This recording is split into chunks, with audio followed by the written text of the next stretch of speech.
Pag-upong-pag-upo, ang bungad talaga kaagad ng presidente kay Martin is, Martin, kayo ni Saldi, ilan bang bahay sa Forbes ang gusto nyong bilhin? Ilan bang eroplano ang kailangan ninyo? Ilan bang Ferrari ang gusto nyo? Ganong karaming pera ba ang gusto nyo? Ganong karaming caviar ba ang kaya nyong kainin? Yun ang bungad. Yun yung opening statement. Nung pag-upong, nung November 24. Tsaka, nung November 24, tsaka pa lang niya sinabi na sobra na kayo. Lahat ng pera, kinukuha niya. Pero ng pera, kinukuha niya. Pero yan yung opening statement niya. Yan yung unang-una sinabi niya na hindi ko dinidisclose. Kasi sabi ko, napaka-sakit ng mga salita, di ba? Ibig sabihin, ang unang isip ko, ulitin ko, papagalitan mo pala to, bakit sinama mo pa ako dito? Nakakaloka. Sana lahat ng pinapagalitan ganyan, no? Yung ilang bahay pa ba sa farm sa kailangan mo? Ilang aeroplano? Gano'ng karaming pera? Gano'ng karaming caviar ang kaya mong kainin? Ganon. China all. Sana lahat ng pinapagalitan ganyan. How I wish. Pero alam mo, Tommy Chanko, kahit na anong gawin mong pagtatakip diyan sa presidente mong ulol, the fact remains. November 24, 2024, nung sinabi mong sa harap mo pinagalitan yung dalawang buwaya ni Ngagva. But pag makakalimutan, December 30, pinirma niya na yung GAA. Ang ingay nga ng budget na yan eh. The most corrupt budget of all time. Diba? Most corrupt budget sa history ng Pilipinas. Ganong katindi yan. Alam mo yun? Pagmamalaki mo na pinagalitan.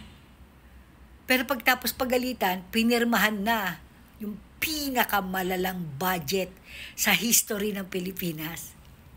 Diba? At ito pa yung nakakaloka. Alam na ni Bangag. Assuming for the sake of argument, totoo, wala nga kinalaman si Bangag sa insertions na yan, ano? Sasakyan muna natin yan. Pero alam niya. Diba? Toby Chanko, ikaw nagbida nito dahil sabi mo, sa harap mo, pinagalitan yung dalawa. So, dinig na dinig mo, meron kang personal knowledge. Dahil personal mong nasaksihan ito.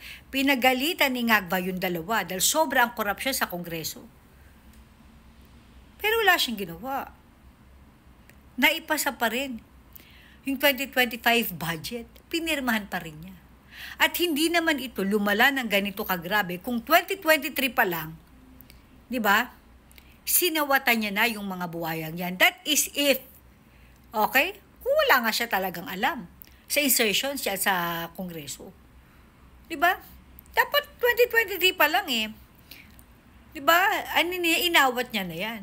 Lumipas ang 23, ang 24, tapos 25. Lahat yan pumasa. Lahat yan, merong billions of insertions. Diba? Alam pala niya eh. Dahil sabi ni Ngagva, diba? Sobrang nakawan dyan sa Kongreso. Eh, bakit pa rin niya pinirmahan? Diba? Still, hindi pwedeng makalusot si Ngagva. Because siya ang signatory. Siya pumirma niyan. Lahat ng perang lumabas, pinirmahan niya.